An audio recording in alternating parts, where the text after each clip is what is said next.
Thanks for being here today. In spite of all the traffic and the raucous celebration going on downstairs, we do appreciate you being here, and I'm sure you will appreciate being here because we have a terrific program for today. In the old tradition, I've made up handouts, but because I have a microphone in my hand, I'll let you know. Just go ahead and sit down. We'll save one for you. Our next meeting will be next month. Next week, pardon me. In celebration of Pride, we are going to have a special Zoom presentation from Dr. Patrick S. Cheng in New York, who will give a Zoom talk about the life and works of Richard Wagner from a queer perspective. And it's called Queering Wagner. And he'll go into things like Wagner's own personal fetishes, and LGBTQ plus people who were in his sphere and are to this day. And so it'll be really interesting. Actually, I got to see this presentation when it was given at the New York Society, and it's really a wonderful presentation. Very surprising things came up that who knew? So, okay, so because we're having two programs in June, we're going to skip July, and August is normally our Bayreuth month. I want to remind everybody that in August, West Edge Opera will be presenting Legend of the Ring, which is a condensed version of Wagner's Ring, designed for smaller opera companies who can't mount a full production. And what they've done is they've extracted all those stuff that doesn't move the action along. And it becomes a very tight, very gripping family drama that can happen in under 16 hours. So we are supposed to get a discount code for that, but I would encourage you to go ahead and buy them. It's not going to be a huge amount of money, maybe a 10% discount for Wagner Society members, but based on the reports I'm getting, because I'm on their board, and so I get the ticket reports, they're flying out of the box office, and so there still will be, yes, we like that.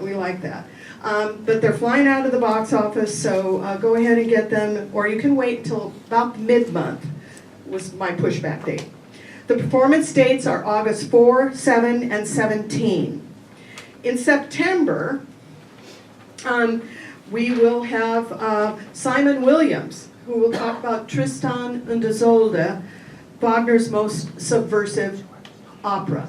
And I don't think any of you here today need an introduction to Simon Williams. He's been a stalwart presenter for the Wagner Society of Northern California, for the San Francisco Opera Guilds, and other organizations, even in New York and Los Angeles, all over, and even in Germany. He's participated in symposia there. Then two programs in October, and they are both on Mondays. Now, why Monday? Well, these two people are working on projects at the San Francisco Opera, and they will have Mondays off.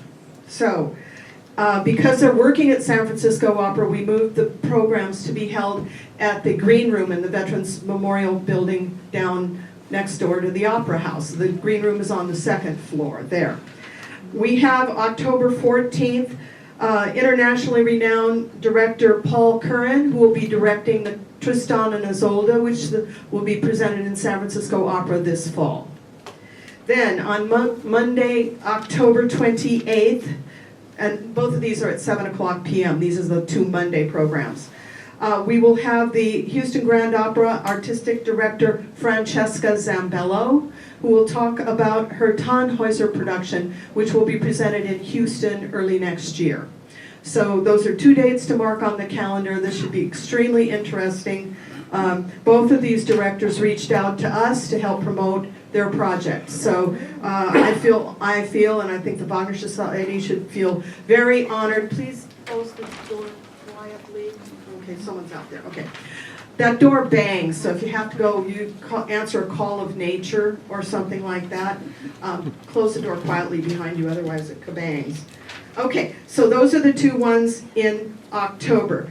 And that's all I have for right now. We'll probably not have a program in November because we're having 2 back-to-back in October, and then we will have the Cosima party in December. I will reveal the date later. I haven't written it down here, so I'm not going to give you the date and then be wrong and everybody go, you made a boo-boo. So, and you will. Oh, believe me. So anyway, let's go to what we're doing here today. We are very, very proud to be presenting our guest speaker today, and he came to me highly recommended by people who go to his lectures all over the place, and I'm sorry I don't know you yet, but we will know him by the end of this talk today. It's Leo Eylar, and he, according to the information I gave out to you, is the director of the California Youth Symphony Orchestra, but he's a musician in his own right and speaks on musical topics all the time, and so I'm just going to hand this over to him, and would you please welcome Leo Eylar. And his lovely Vanna White over here, she's going to run his PowerPoint program for him. Thank you so much. Thank you very much. Great to see everyone. The last time that I was associated with the Wagner Society of Northern California was a long time ago, actually. It was in 1986, when I was finishing up my master's degree in conducting at the San Francisco Conservatory, so almost 40 years ago. And for my final project that I was going to conduct the orchestra with, I decided to do Wagner because by that time I was very much a Wagnerite. I'll get to that in just a second. And so what I did was I went to Götterdämmerung and I wanted to do Siegfried's Rhine Journey and the Siegfried's Funeral March, which are often played together by orchestras. But what they usually omit in orchestra concerts of these pieces is Siegfried's death. And I thought, you know, it would make a nice piece if we could connect musically the death of Siegfried and have a 3-part without pause, of course. And so being essentially my main occupation for a lot of my life, and certainly the most important thing to me is that I'm a composer by training. And so I decided I would fashion from the score this Siegfried's death and then also make it smoothly run into the funeral music of Siegfried. And it all worked out fine. And then the Wagner Society decided to come to our concert because, you know, I had everything. I had all the Wagner tubas, all the instruments that you would find in the regular ring orchestra. It was quite a big deal, actually. And my professor got a lot of gray hair just from that project. But it all, because, you know, it was very hard to find. At that time, there was only one set of Wagner tubas in the city of San Francisco, in the whole area, and we had to borrow them. But we had a great time, and I got to meet a lot of people, at least at that point, in the society, which was great. Unfortunately, since then, I've been busy with other things like making a living and raising kids and stuff like that. But I'm really happy to be back, so thank you for your invitation today. My journey as Wagnerite began when I was 17 years old. I was a freshman at Northwestern University in Evanston, Illinois, and we had a composer who was a visiting composer, and he was also the visiting composer for the Chicago Symphony at that point, named Robert Moran, and he was a very, very avant-garde contemporary composer who wrote very strange kind of things. One of them involved having a band walk through downtown Chicago and going off into different directions, playing different things, sort of like Charles Ives. But he knew his music incredibly well, and he offered a ring cycle class, a one-semester ring cycle class. And I was a violinist, At that time, I was really just only studying violin. Conducting came a little later. And what did I know about Wagner just out of high school from Los Angeles? Essentially nothing.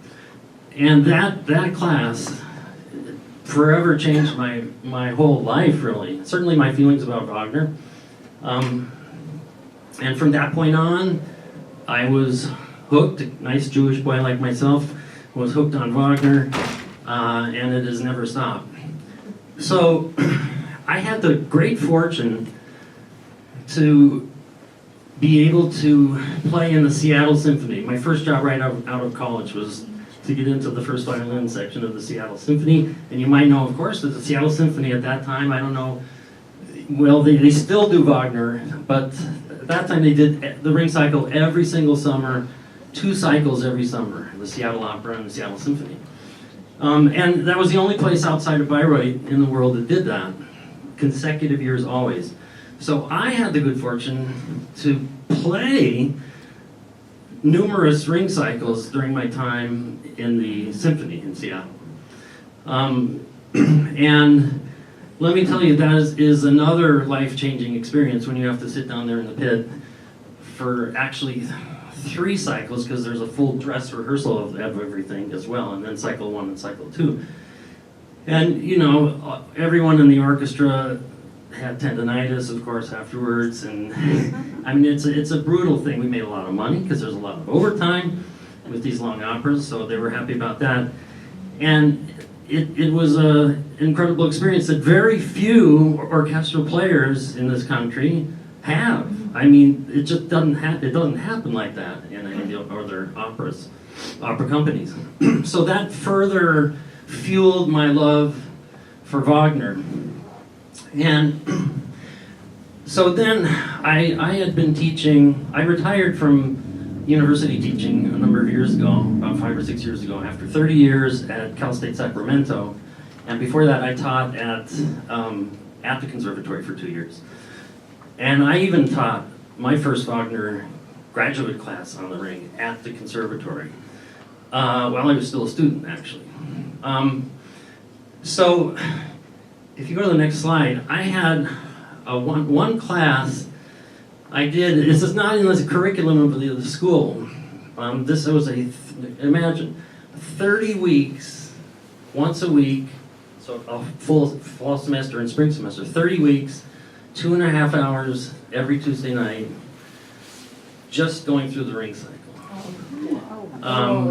And it wasn't even part of my schedule. It was just totally, you know, community service, and we had around, I don't know, it was like 30, 40 people. You can go through these. And we had, I look a lot younger there, sorry. We had every time, and this was because, if you might recall, in 2011 was a cycle in the city, in the opera, right? And this sort of prepared everyone for that ring, and we actually went to that ring cycle all together and saw the whole thing. Keep going.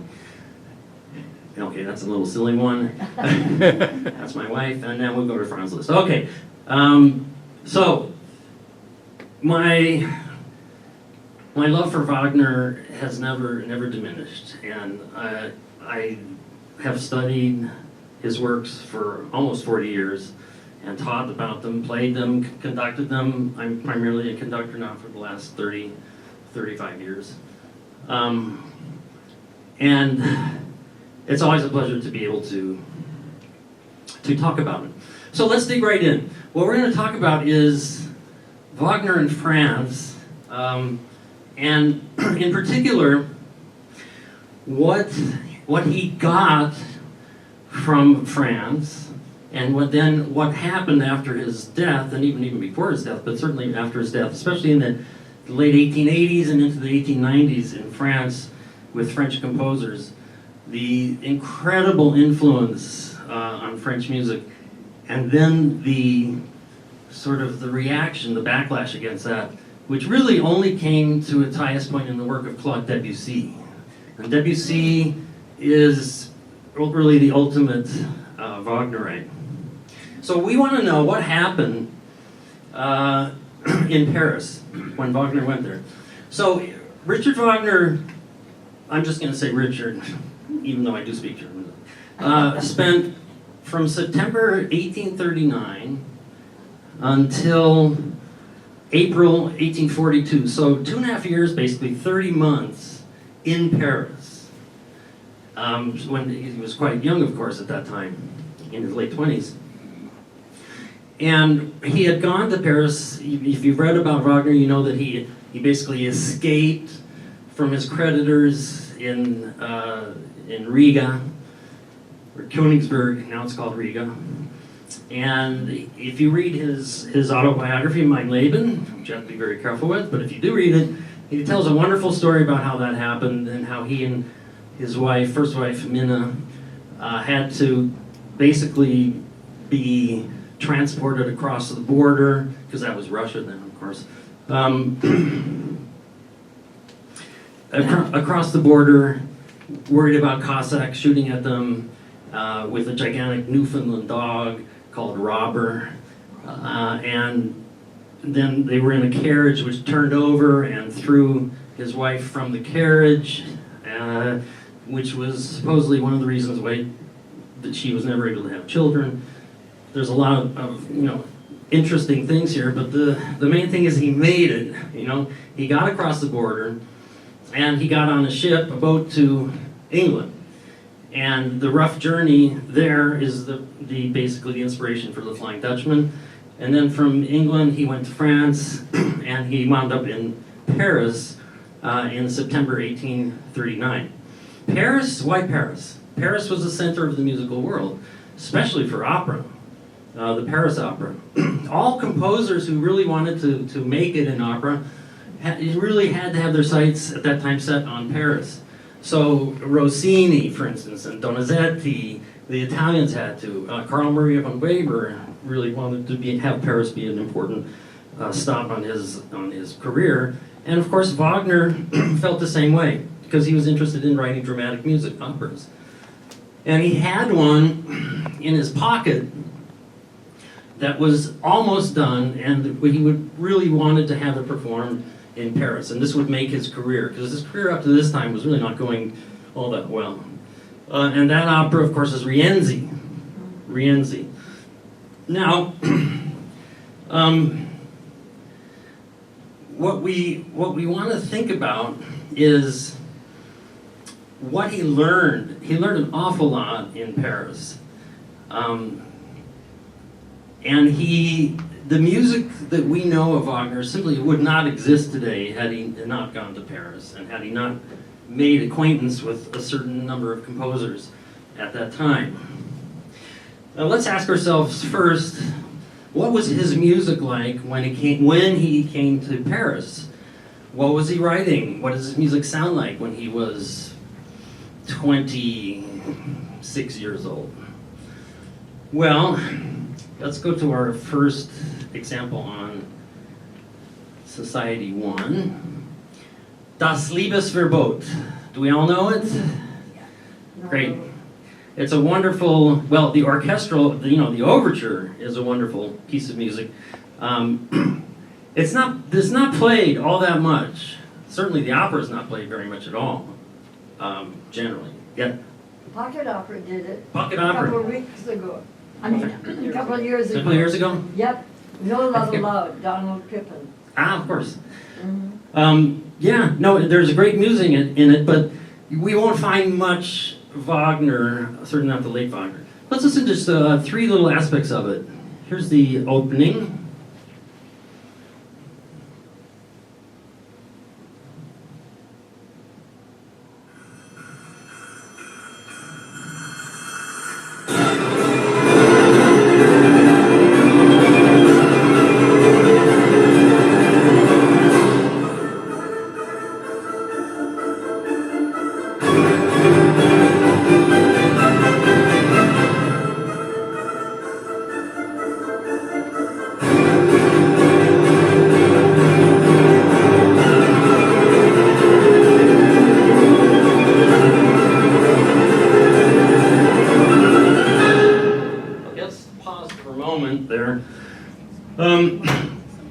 There are 3 types of opera at that time, 3 dominant types of opera in Europe. And if you were German, you would have said, okay, there's German Romantic opera, which was sort of in its infancy, right? Because we think of pieces like Der Freischütz of Weber in 1821. But there were other composers, Marschner, etc., who were writing in the German Romantic style. And then there was, of course, Italian opera. Of course, Italian opera still reigned supreme over all of Europe. And Italian opera could be either comedic Italian opera, or bel canto opera, as like in 1831, Bellini, Norma, things like that. Yes, and then the third type is French grand opera. That was the big money-making opera of the time. And so what Wagner did was, at the beginning of his career, he tried his hand at each one of these styles. So he had 3 operas, one in each style. His very first opera was Die Feen, right? Die Feen, or The Fairies, in 1834. 1836, 2 years later, he writes this, Das Liebesverbot, or the ban on love, however you want to translate it. And then, of course, his French grand opera style would be in Rienzi, right, which was completed while he was in Paris. So this is basically his Italian idea, right? And the story is sort of based on a ridiculous idea of a ban on love, forbidding all intercourse of any kind, sexual, otherwise, right? And how the king, who's away, appoints someone to take care of the region, and this person puts this ban on love, but then he himself breaks it, etc. And there's the whole thing with changing identities that we see sometimes in Mozart operas, and it all resolves very happily. If you go to the next chapter, here's when you can see and hear some real Wagner, the love theme from this. Same overture.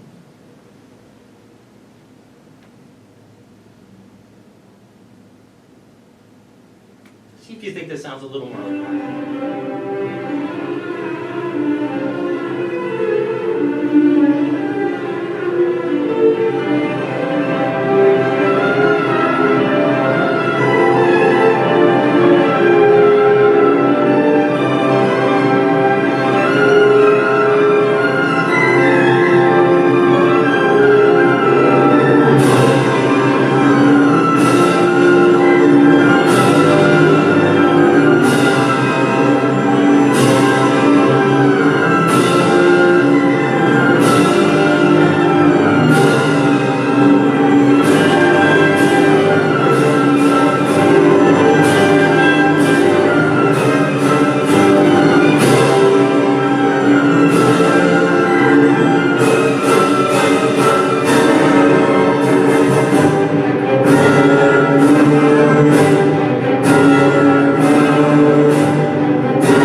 This kind of soaring melody and slightly more interesting harmony, although not terribly much more, we hear in the same. So we're not even dealing with leitmotifs yet, really, in the sense that we will later. But there are certain themes associated with the actual story of the opera. So the next one is when everything becomes festive, sort of at the end of it generally. And this is the next example. Again, this sounds nothing like the mature Wagner.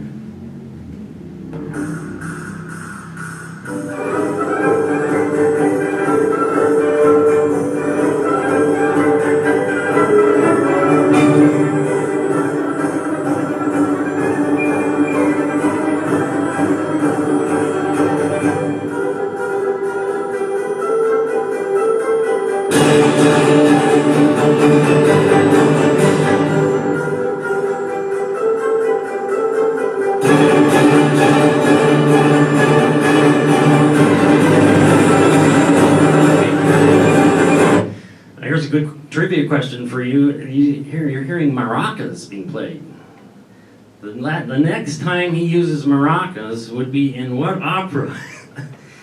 it's you know how in Tannhäuser he rewrote Tannhäuser to be played in Paris in 1861, and we have that fantastic Bacchanal scene now, this sort of X-rated stuff at the beginning.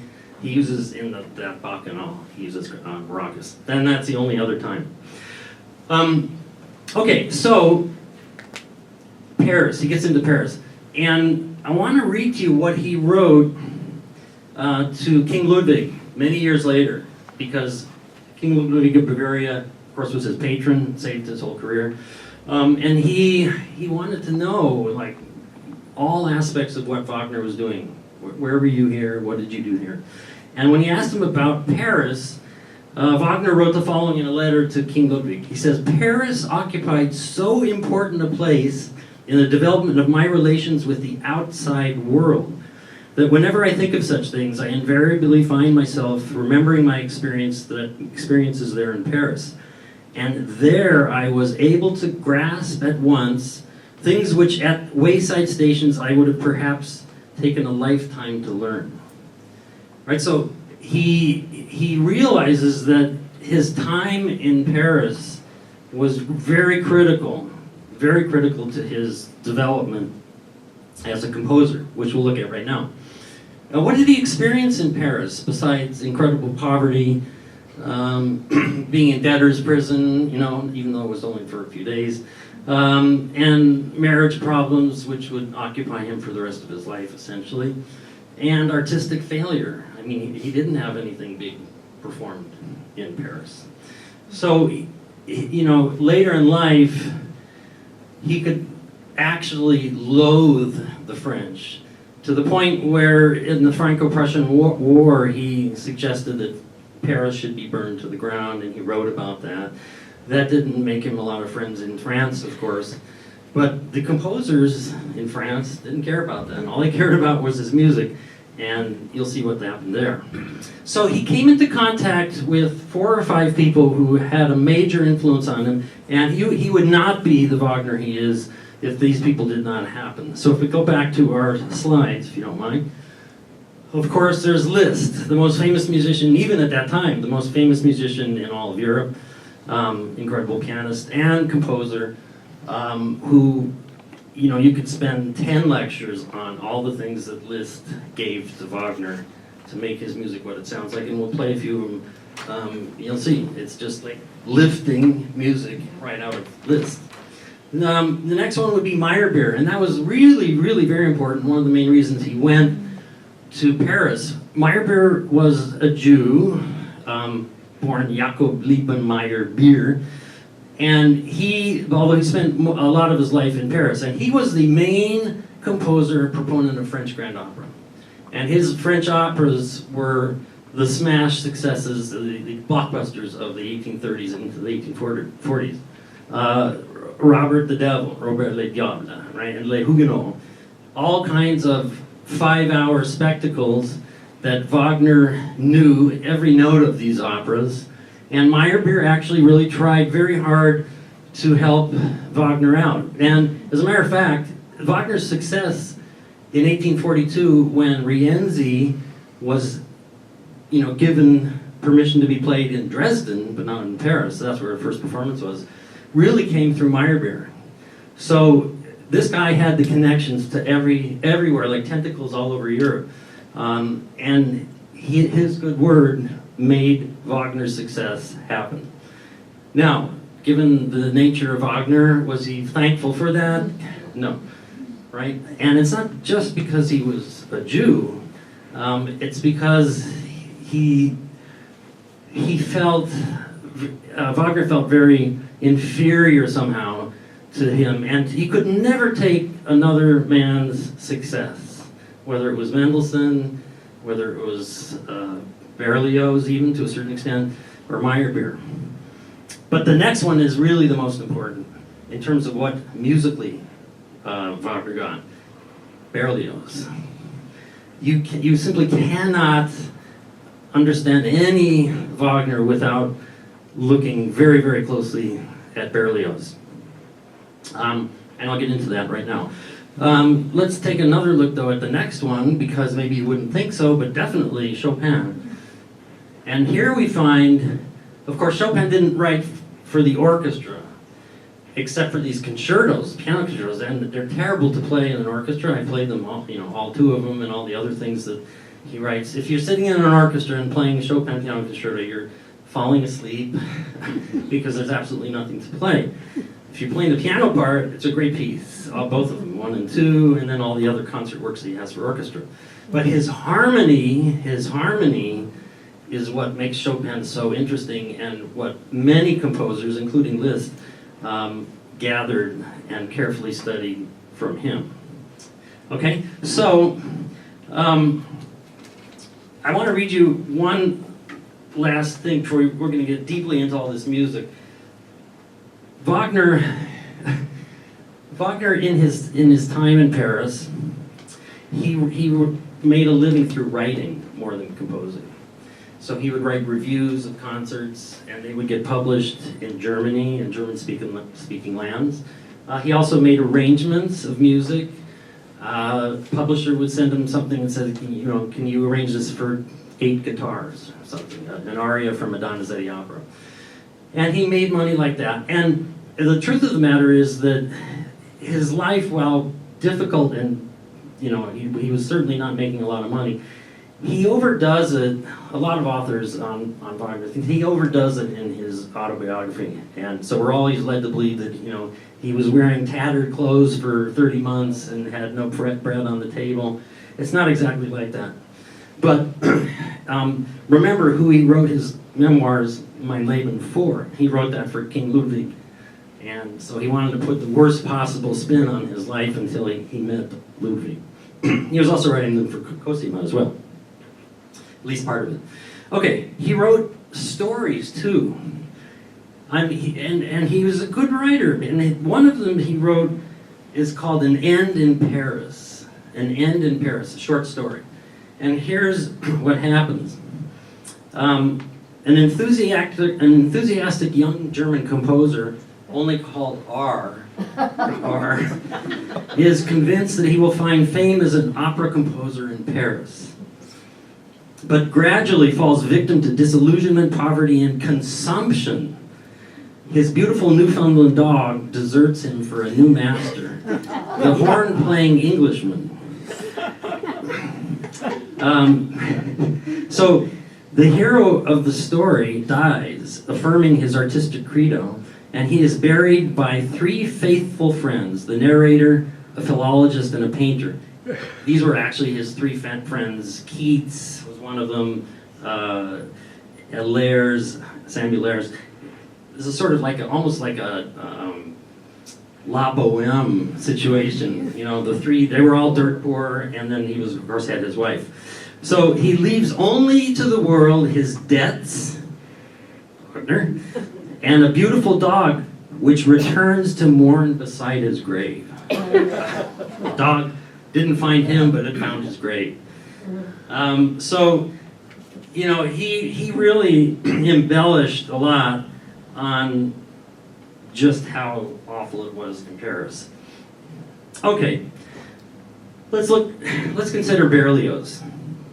So, Berlioz was in the 1830s, at the height of his wild trajectory of crazy pieces that he was writing, starting with Symphonie Fantastique in 1830, Harold and Italy, and then you have Romeo and Juliet, 1839. So that's right at the time that Wagner was arriving in Paris, was when Romeo and Juliet was premiered.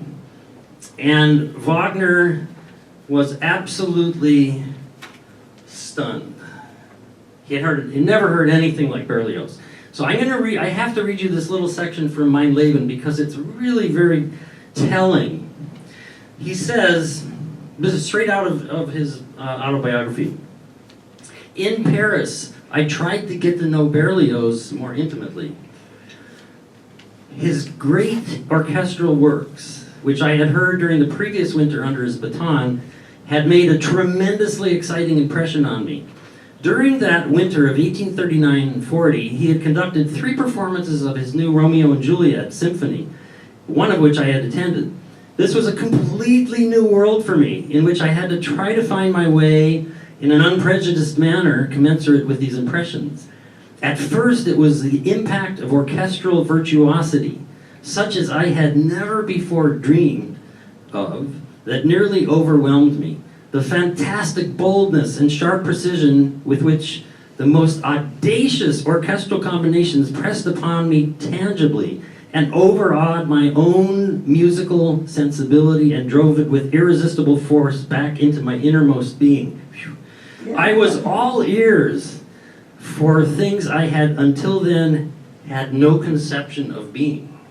This is the music of Berlioz.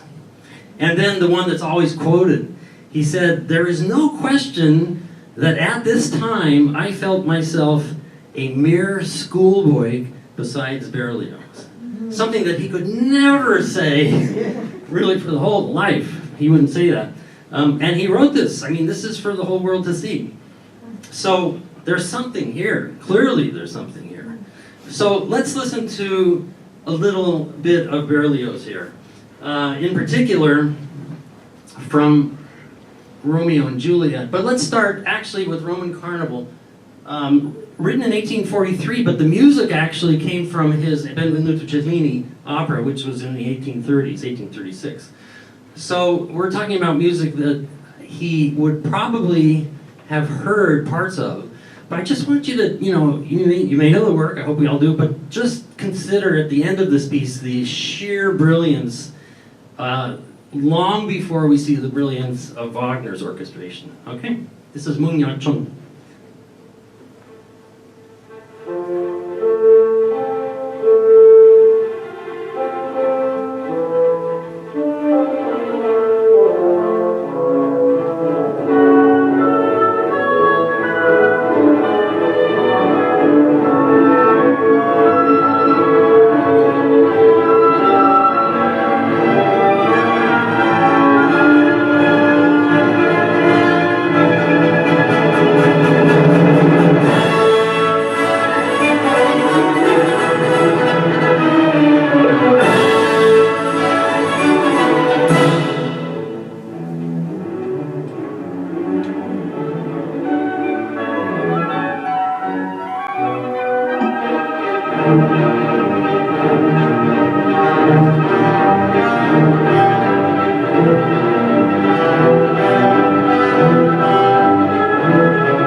Great music and tough to play, definitely, but just the sheer virtuosity that he gave to instruments. Let's look at the very, very end of Symphonie Fantastique, just like a minute long, which was even earlier. Of course, this was written in 1830. There's Marie Chansons.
if you consider, this was written only 3 years after Beethoven died.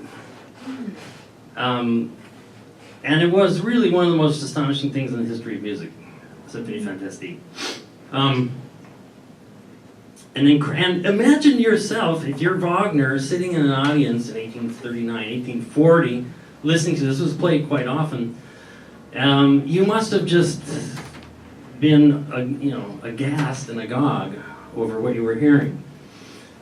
But the one piece that made the greatest impression on him was Romeo and Juliet.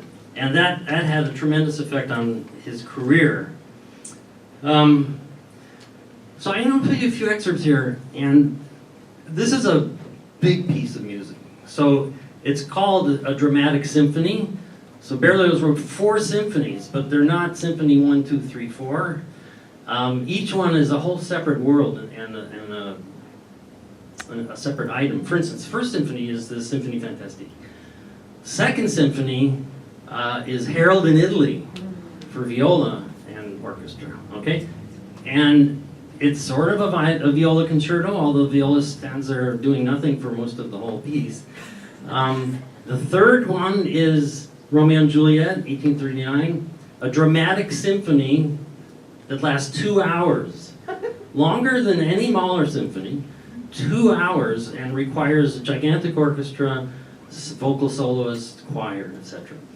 And then, not to be outdone, his fourth is the Grand Funeral and Triumphant Symphony, written in 1840, which is written for a gigantic, massive wind band with voices, and then he added orchestra to that as well, and it was supposed to be played, only could be played almost outdoors. And Wagner heard all of these pieces, these 4 symphonies.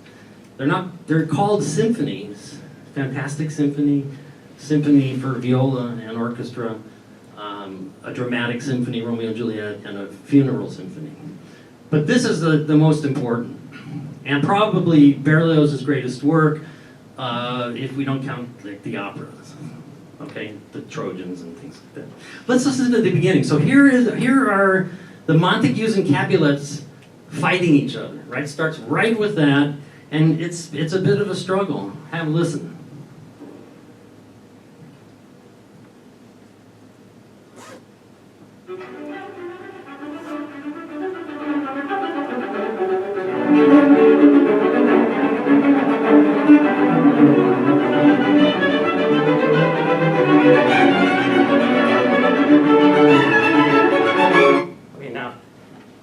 I'm going to start it again because I want us to think what he's doing here. He's writing a fugue. It's not a strict fugue, but it's fugal. So the different entrances of the fugue subjects they're fighting against each other. The violas are fighting against the violins. The cellos come into the fray. Let's take it from the top of that again. Do you mind? Not that time. Oh, I'll be back.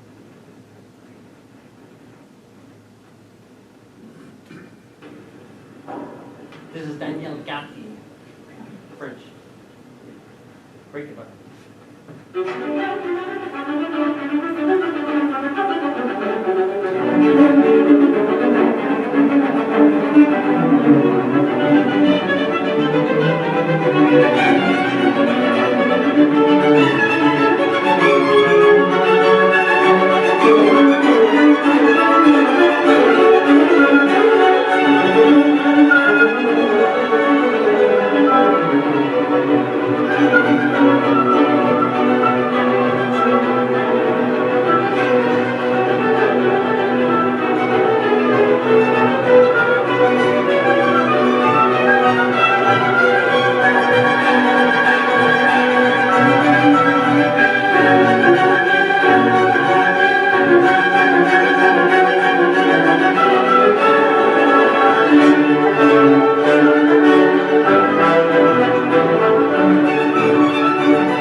get this in your ear. The last thing that you heard is this chord, okay? Because we're going to be talking about this. It's a fully diminished 7th chord.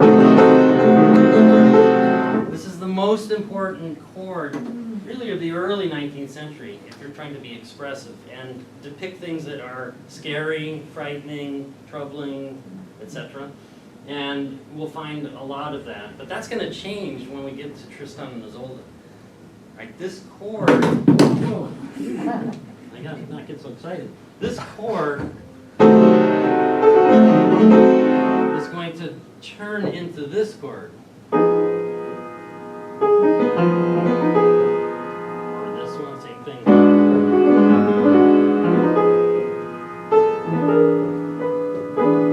That's a half diminished 7th chord. So if I take this, these 4 notes, fully diminished, sort of like the woman being tied to the railroad tracks. And we only change it by going up 1 note. See, I'm going up a half step. And this chord does not sound like that. That sounds, to me, and this is highly subjective, I'm not trying to say anything other than that. I'm even playing them subjectively, right? This is I find it a more sensuous chord than straight out. See,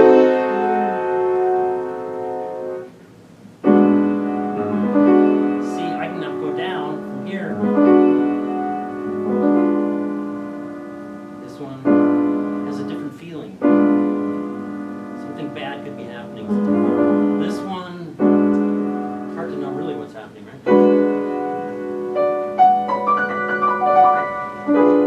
Or if we think of the beginning of this piece, I'm sure you've all heard it.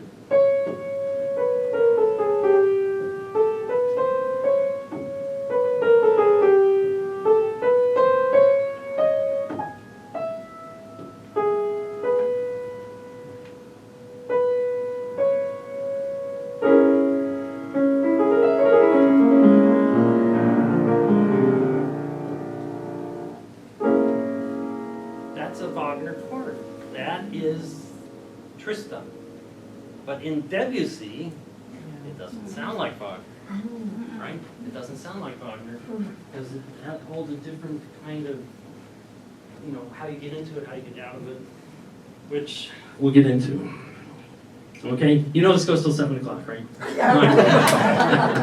Okay, next. Okay, what he loved the most about Romeo and Juliet was the love music. The love music. And while it does not sound like Tristan and Isolde, it's not. That was a whole new language that started in 1859.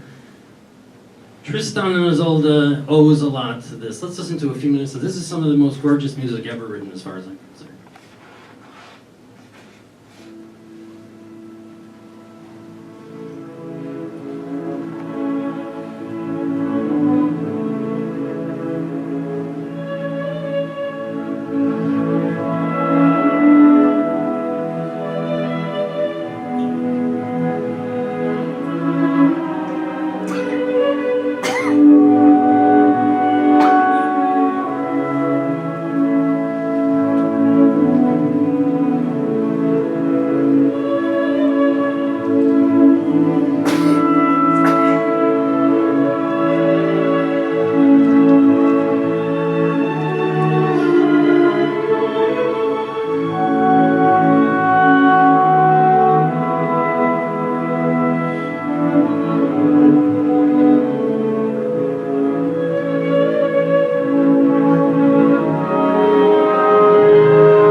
could listen to it all day. This movement of this symphony is the longest part of the whole piece. It's 18 minutes of just this, and it gets very passionate, and you can tell that his use of the orchestra, the instruments, is really, really fantastic. Now, evidently, Wagner sent him some music once in Paris for him to look at. And it was a piano, reduction, sort of a piano thing. And Berlioz wrote to him back, they both live in Paris, but he wrote to him back, and he said, "I'm sorry, I can only play a few chords on the piano."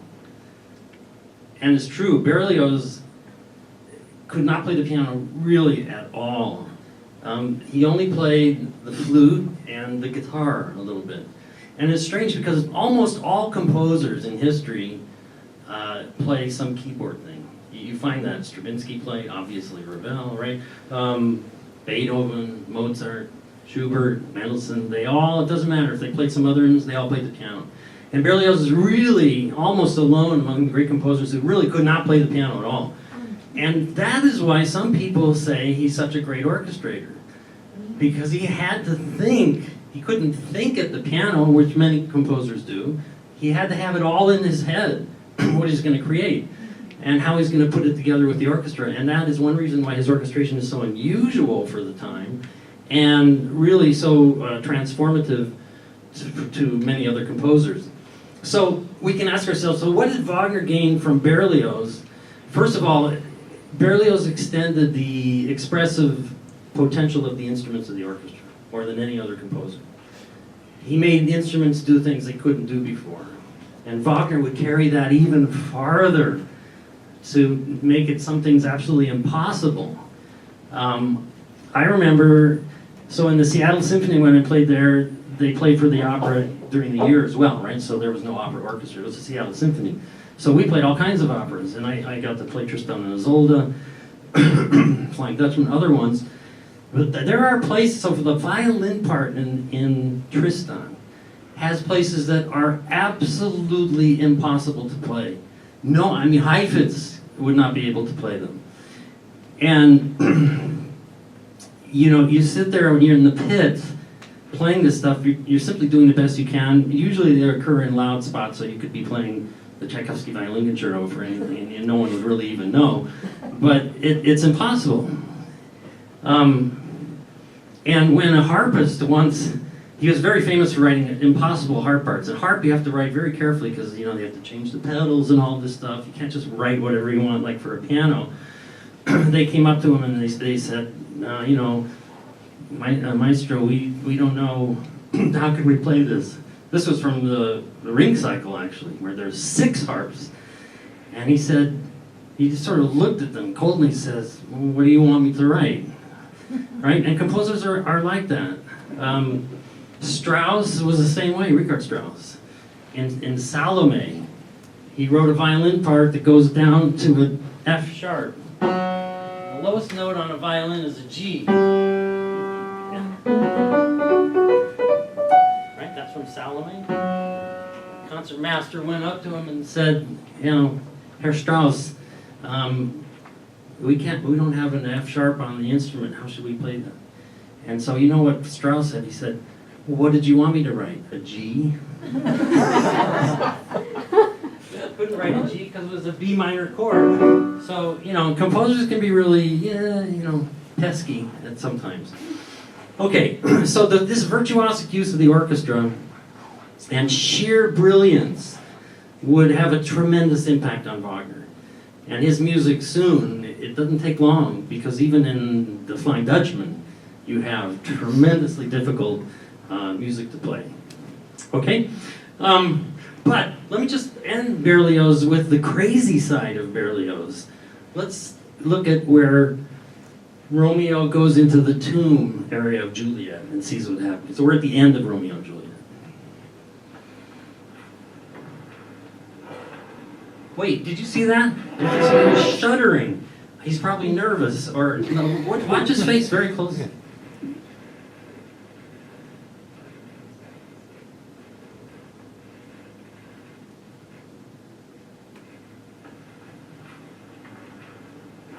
Oh.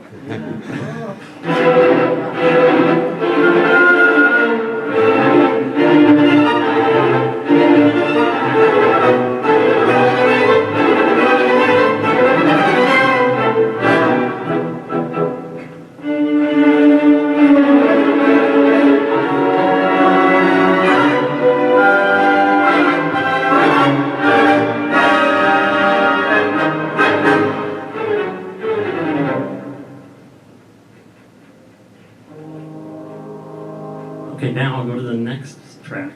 Further on in this scene, it gets really crazy. It's craziness.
You know, when I listen to this, I feel like I could almost be listening to 20th century music, much less 1839 music. It's very, very modernistic in the frenetic nature of it. He wrote an interesting note in the score, right here, this movement, which is, it's kind of unbelievable. He writes, the first words of this note are, the general public is stupid, unknowing. Therefore, I think it'd be best if this portion of the symphony is not played, unless you have an audience that has a full knowledge of Romeo and Juliet. Just leave it out. So he's telling, that's in the score of the piece. The conductor can read that. The general public does not know anything. So, you know, this will go beyond what they can even understand. That takes a lot of chutzpah to write something like that, you know, but he did. Okay, so, in any case, there's a lot of Wagner in a lot of this. Let's just quickly think about these other composers. Now, Meyerbeer is not going to sound like this at all. Meyerbeer is going to sound like this from Les Huguenots, Act 2 with Joan Sutherland and very ending.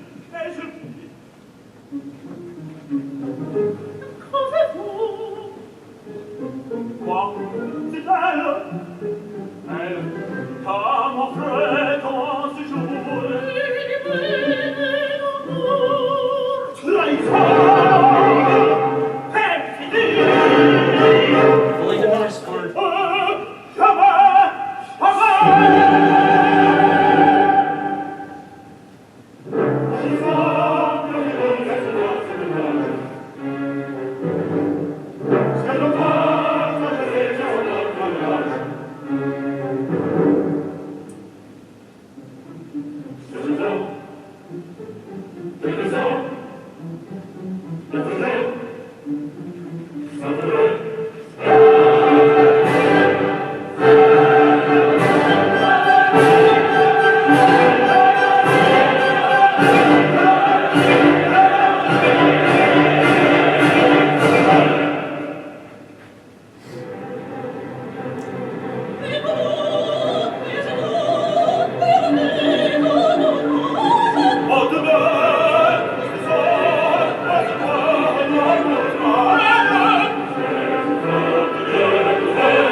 That's what he was supposed to be writing for France.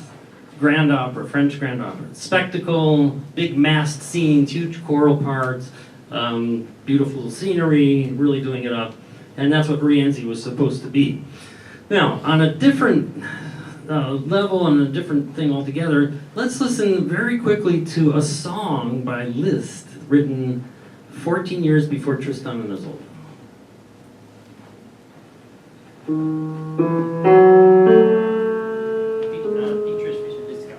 Du wirst nicht hingehen, nach Abendrot. Du wirst nicht stehen, wie der Sterne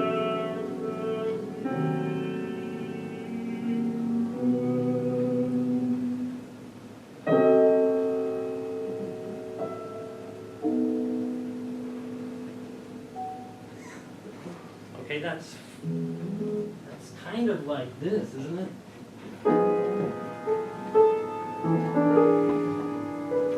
Matter of fact, that is that. The exact same thing. Yeah. What was that song? This song is.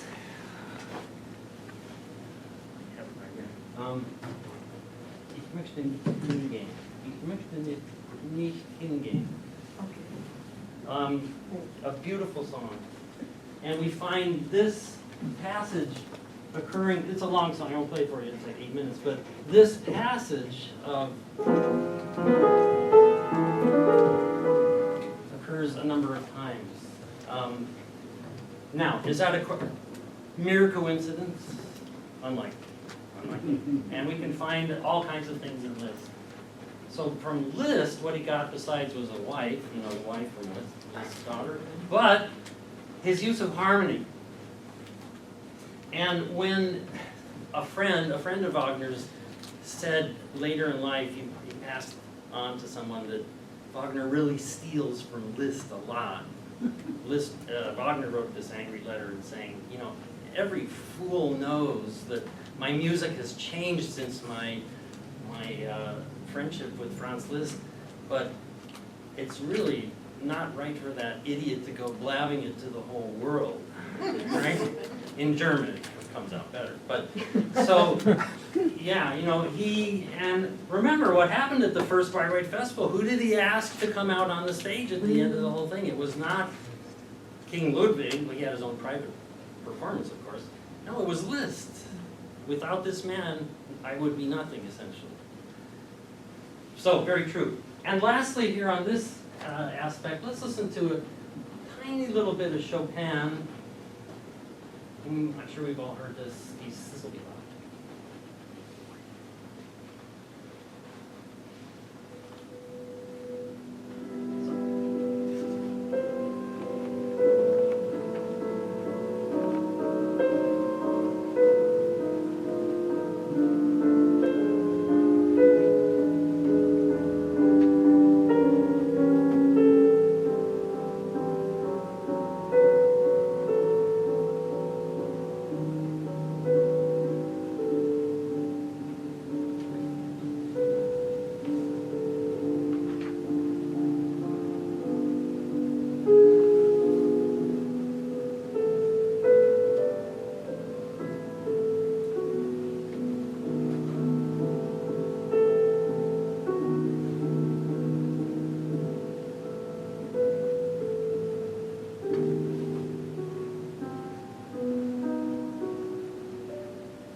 This was written around 1836, okay, very early. And in this, we find all kinds of those Wagnerian chords. So, I'm not going to play the actual rhythms, but it's going to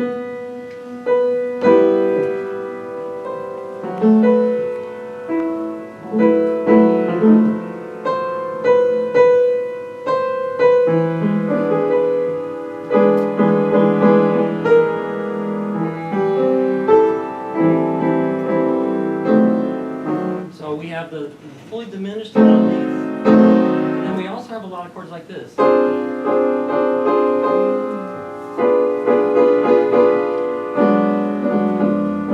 Right, so he's using them as passing chords, but Wagner carefully studied the piano works of Chopin and knew the harmony. It was very easy to be able to sit at a piano. He did play the piano, not great, of course, Wagner, but played the piano, and could play these and really get them in his ear.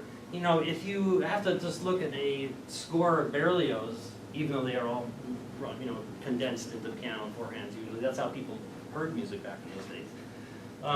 He could do that, but Chopin, very, very, very important in terms of harmony. The things that make, if you really think about it, the things that make Wagner Wagner, and why he's so important, the main thing is harmony. The main thing is his use of harmony and how it evolved from, say, Flying Dutchman through Parsifal at the very end of his life, 1882, which is essentially really almost like a 20th century piece in many areas of the work. It's harmony, and that leads to the dissolution of tonality, right? It's all through Wagner, very much through Wagner. Now let's go quickly over here to Wagnerism in France on the second one. I'm going to read you a quote by Robin Holloway. It's a composer and musicologist who wrote one of the greatest books on Wagner. It's called Debussy and Wagner. And what he does is he takes all the music of Debussy, and there's hundreds of actual quotes in the book of music that show Debussy's indebtedness to Wagner, how he lifted things from Wagner and how he made use of them. But the truth of the matter is it was only Debussy and not a lot of these other French composers writing in the 1880s and 1890s. So Holloway says this: some French composers were so overcome by Wagnerism that their entire career passed in a perpetual vacillation, towards and against the alien allegiance. Okay? So let me tell you, let me read just a couple of quotes by pretty famous composers in France. How about Saint-Saëns? Saint-Saëns, of course, he was very enthusiastic about Wagner's operas. He tried to steer away from him in his own music. And he said the following: I admire deeply the works of Richard Wagner, in spite of their bizarre character. They are superior and powerful, and that is sufficient for me.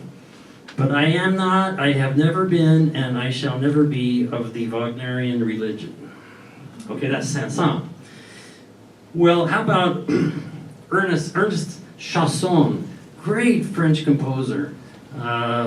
If you're a violinist, you love Chausson because he wrote the Chausson poem for violin and orchestra. He wrote a symphony, he wrote operas.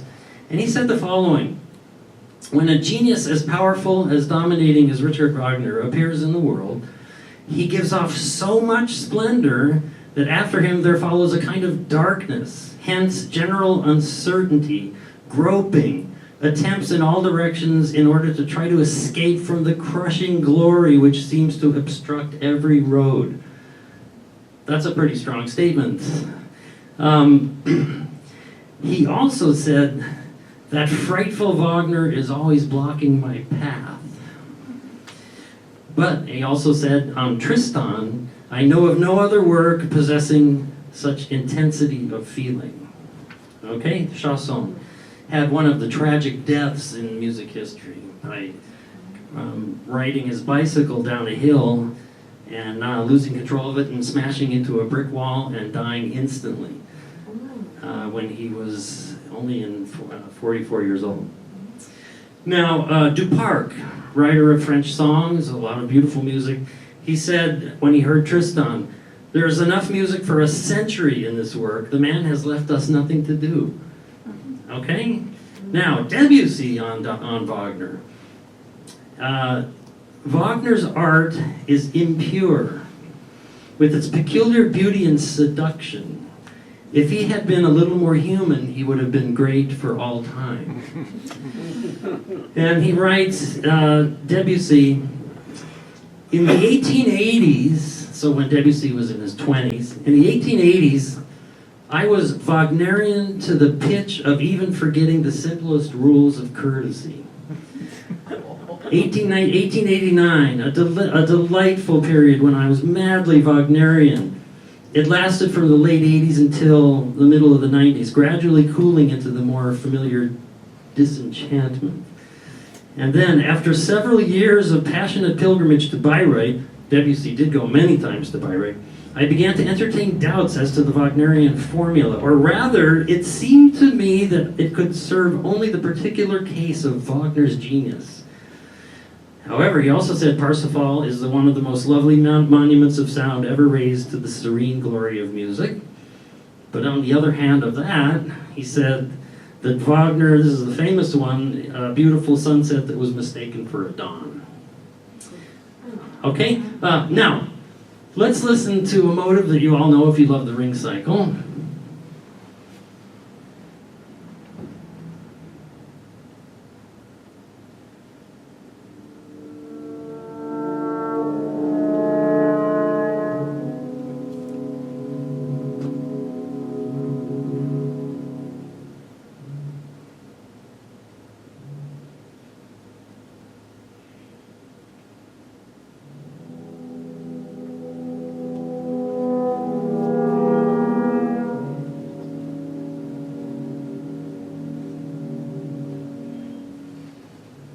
Okay, that is Fate. Often called Fate. That kind of, that happens 1,000 times in the 16, 17 hours. And two things to think about. Number one, it involves the use of sequence. So in sequence, what we have is something that gets repeated, but at a different pitch level. So consider the beginning of Tristan and Isolde.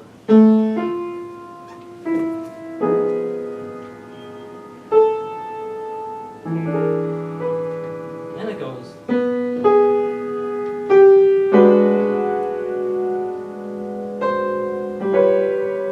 Then it goes. Each one is a little more, you know, intense. Well, it's the same thing if I go like this.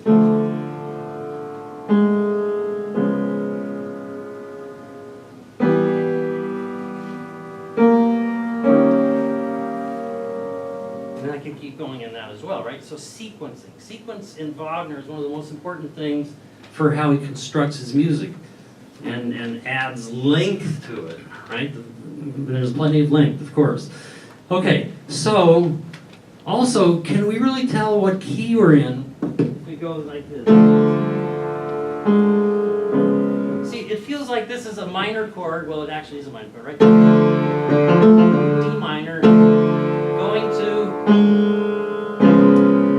Now, this is a dominant 7th chord, which is generally a question type of chord, because it needs to resolve if we play...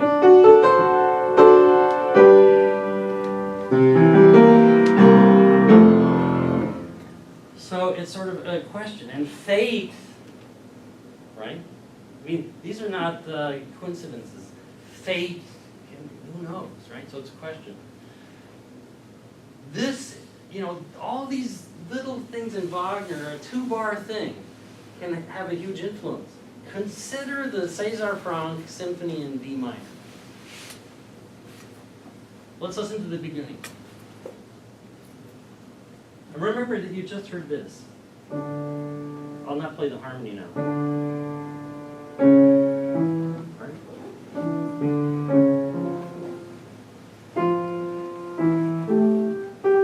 Sorry.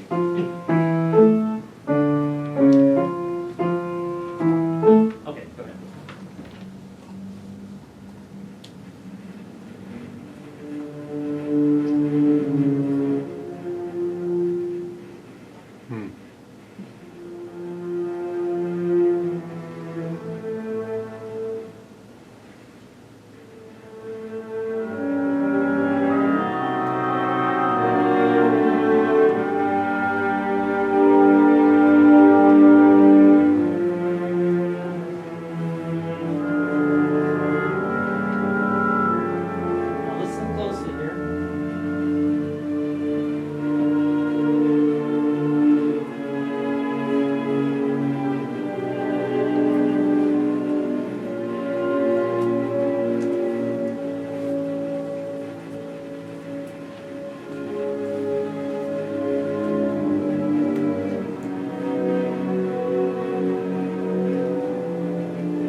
Absolutely straight out of Wagner.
Of course, he's not really French, he's Belgian, but he lived almost his entire life, 95% of his life, in France.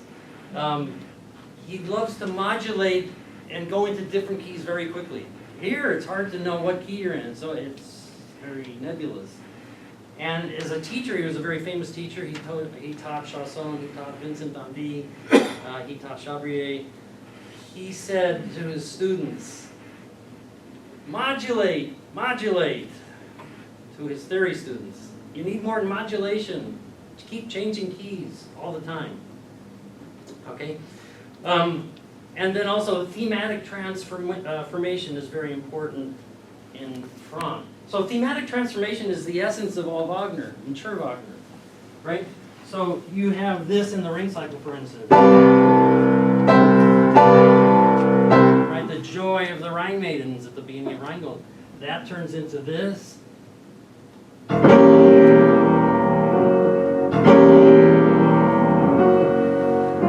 Okay, the power of the ring, correct? But look at consider the chords. Here's that diminished chord. Goes to that major chord. But then where?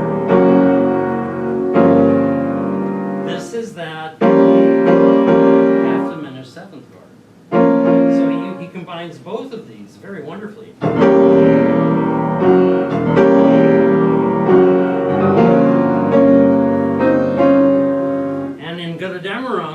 The power of the ring becomes even more dissonant when he goes like this.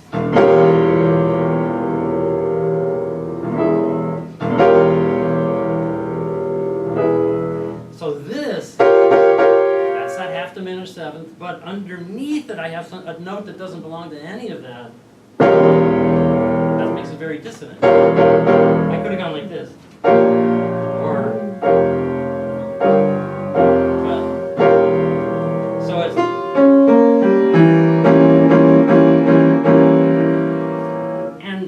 you think about it, I'm sure you know this.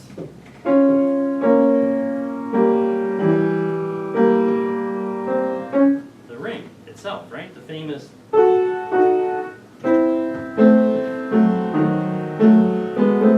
Right? If you take those notes,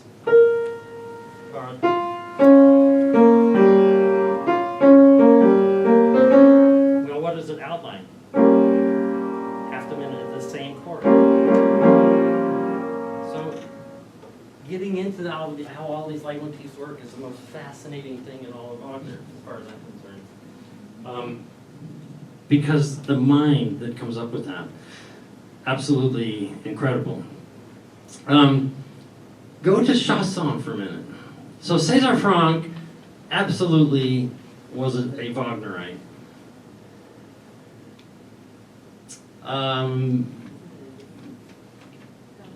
Yeah, go down to the very bottom for just a moment. Yeah. Okay. Actually, you know what? I'm sorry, you're going to have to go to the Tristan right before that. Act 3. Bam. There we go. Here's the beginning of Act 3, Tristan. It starts with a black screen.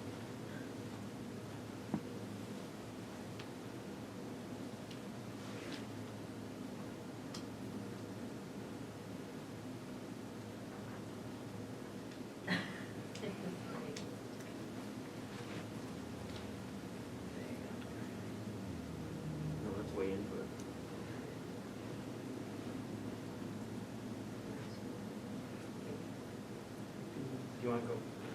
It should start.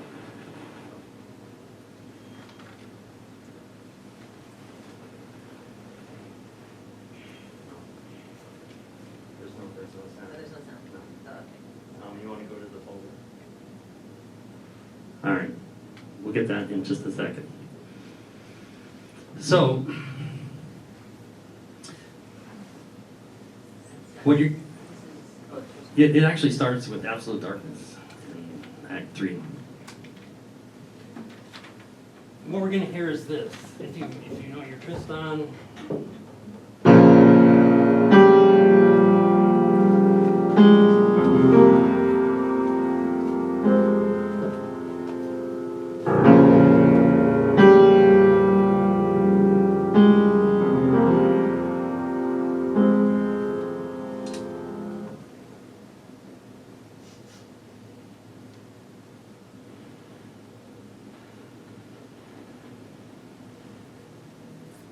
That's just really weird. I don't know what happened here. Okay. Let's let it go. Let's go to the Chausson. I'm hoping that Chausson is good. Is it supposed to? Oh, And there's music through all of it. Yeah.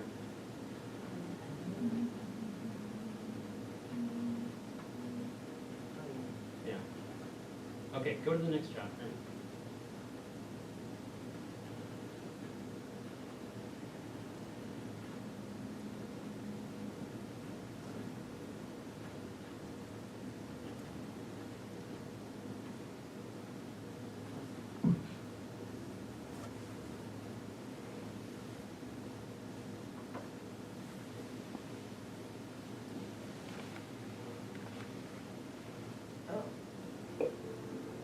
Oh, you know what? What? I think I was muted. Let's go back for a second. Sorry. Looking for new help. No, I'm Okay. Oh.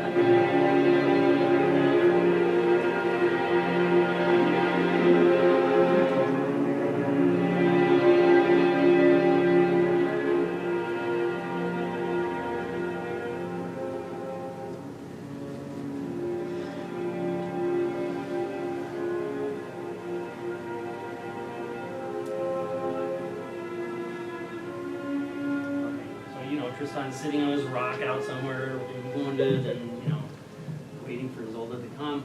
Now we'll go to the chanson, which is essentially the same thing.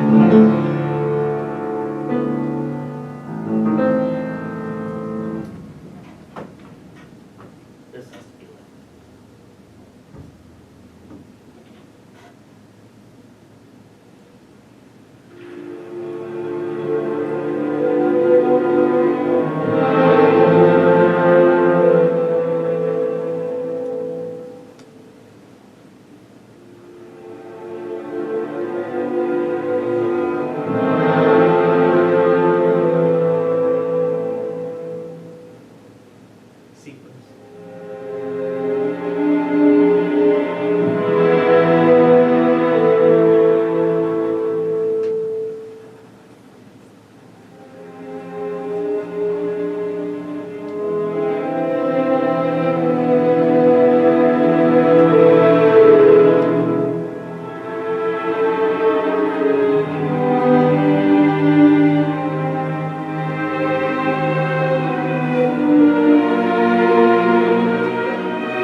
Beginning of that, I don't feel like I'm listening to French music so much. I feel like I'm listening to German music with a very strong tinge of Wagnerian harmony in it.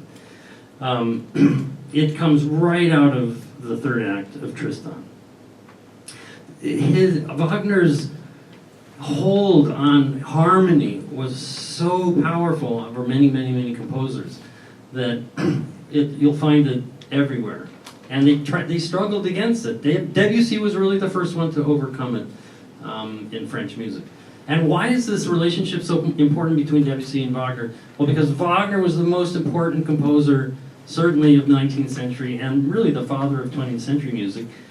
But Debussy is the beginning of the 20th century in music. And all composers almost, Stravinsky, Bartók, Varese, Messiaen, they look back to Debussy, but Debussy, he himself said, I am the ultimate Wagnerite, even though he's going against it. Let's just take a look at a couple more here. Can you go back to the chapters here? Because there's a good one based on the Nibelungen. Let's play this, and then we'll go to this. You all know this. That's going to be really loud.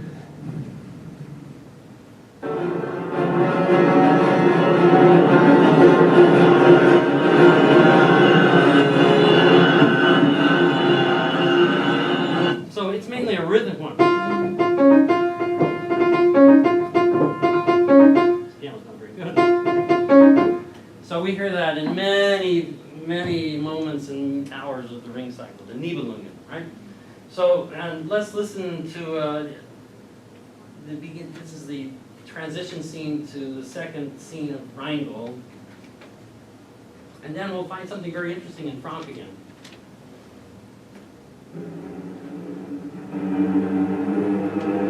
This is a silly movie version of it. Ihr anden hart bis abends hier, allorne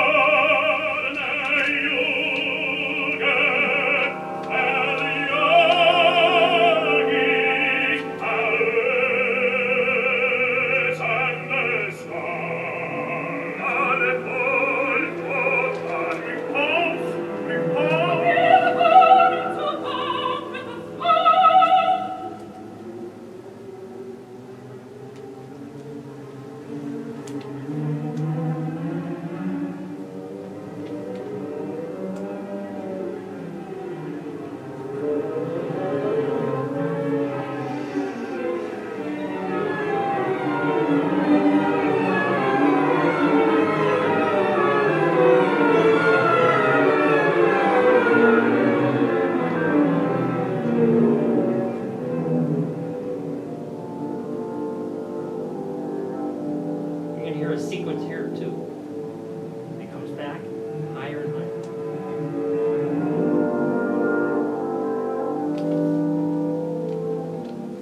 That's the love tragedy leitmotif.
This ostinato thing repeats over and over and over. We find in a lot of music, of course. You could even say that that might have come from Beethoven's Seventh Symphony.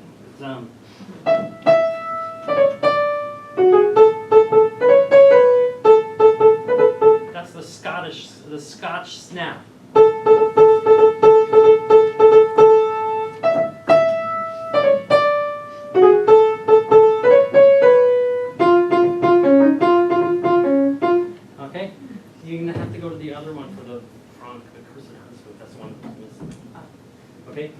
Quick listen to a wonderful piece that no one plays, I don't know why. It's by César Franck called The Accursed Huntsman. It's a tone poem for orchestra. Let's have a quick listen. Okay. A big piece that all throughout the whole thing we have. Okay, we don't have, but the rhythm, right? A lot of these leitmotifs are rhythmic in nature. So we find that throughout. Again, Franck, very important in this respect. And let me just play for you the beginning of The Enchanted Forest by Vincent Dondé, which would be back to chapter 14. Again, another Wagnerian.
one piece.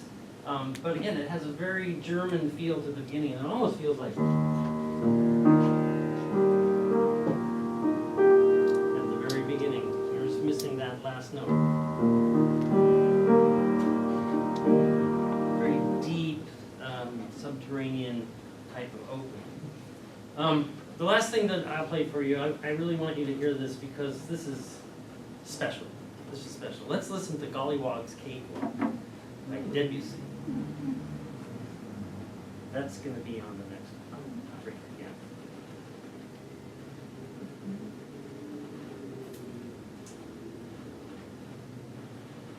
So this is how Debussy, one way Debussy was able to thumb his nose at Wagner instead of just copying him.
What's interesting about this, two things. This, so if you have the very beginning here,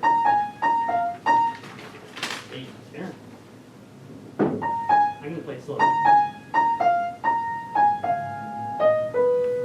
These are the first two parts. But these notes,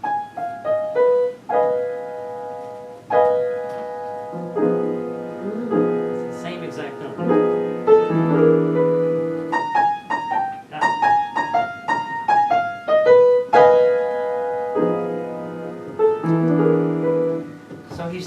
The chord, the Tristan chord, and playing with, having fun with it. And then in the middle, of course, you have, but then the chords are different. But he's poking fun, right? Poking fun at Wagner in the middle. Now, a lot of composers have made use of Wagner quotes, actual quotes. So actually, I got to play just this Shostakovich because this was an important piece in my upbringing. I played the West Coast premiere of the last symphony of Shostakovich in 1974. And actually, there were protesters outside, his last symphony, and the second movement starts in a very strange manner. That's on the second. It should be on this.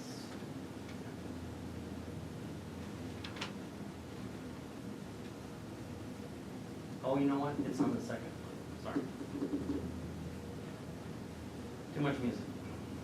Too many notes. Too many notes. Exactly.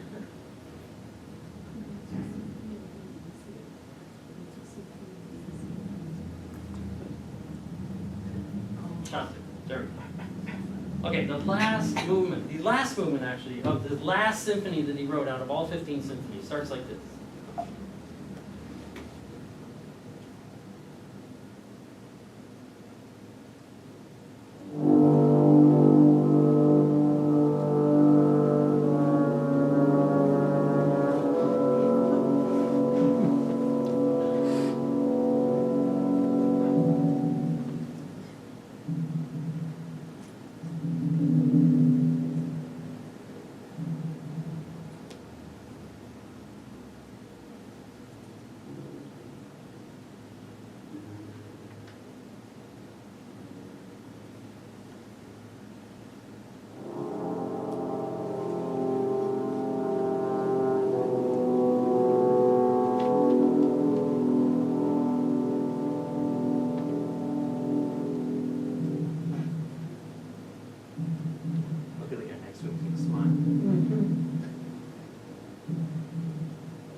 This is the faint motive, right?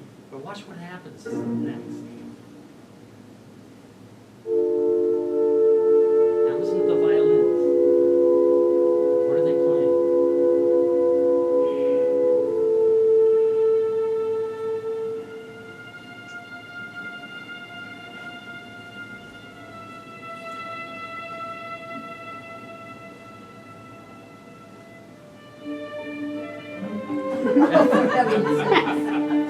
Wait.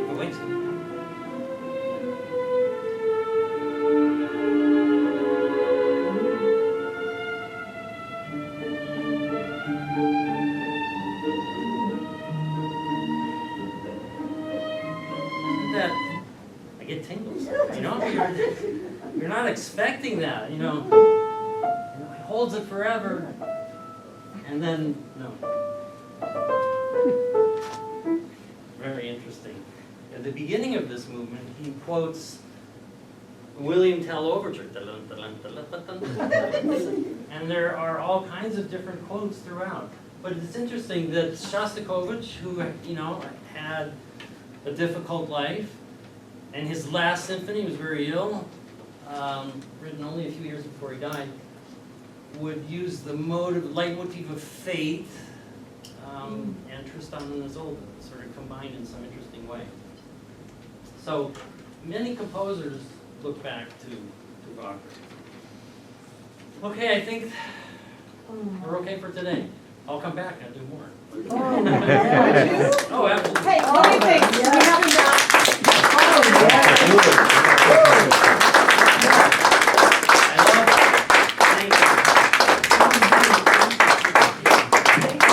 I love sharing, so anytime I'm always. So would you take a couple questions if there are any? Sure. Okay. Anybody have any questions? Okay, there you go. Go ahead. I think Debussy said, then Frank said modulate, and Debussy said, why should I modulate when I'm happy? When I'm happy in the key, exactly right. Oh. Right. That's a famous part of what he was writing about when he was studying. And also, he said, why should I modulate? I'm happy in the key that I'm in here. But there's another thing that he said that I find is very interesting along these lines. Debussy, who was a total rule breaker and always in trouble, he played a succession of chords for this person who was interviewing him, and it was all, just, they didn't really go anywhere. And the person said, well, yes, but you played this chord, so it's supposed to go into this chord. And Debussy says, well, why? Why do I need to do that? And made a lot of these statements as to why he felt he should be free to do anything. And when the person said, well, yeah, but you learned this at the conservatory. Debussy was in the Paris Conservatory at age 12. From 12 to 22. 10 years he spent there. And he says, I can do this, in other words, break all the rules in harmony, because I have been through the mill and I know how to write a fugue and I know my harmony, so I can do that. Trying to say that, and again, I used to tell some of my own composition students, if you can write a fugue and this and that and you know all of your chromatic harmony, well then feel free to explore. But until you don't, until you know all that, you gotta go by the accepted standard rules. And Debussy said, since I know them so well, I can feel free, and that music should be like the wind. It should be absolutely free. So yeah, he did say, that's a famous statement, definitely. I have a question which is not related directly to the topic. There was a wonderful Lithuanian composer in the 20th century. His last name was Čiurlionis. He was an impressionist painter and an impressionist composer. Painter and composer? And composer. Oh, wow. He wrote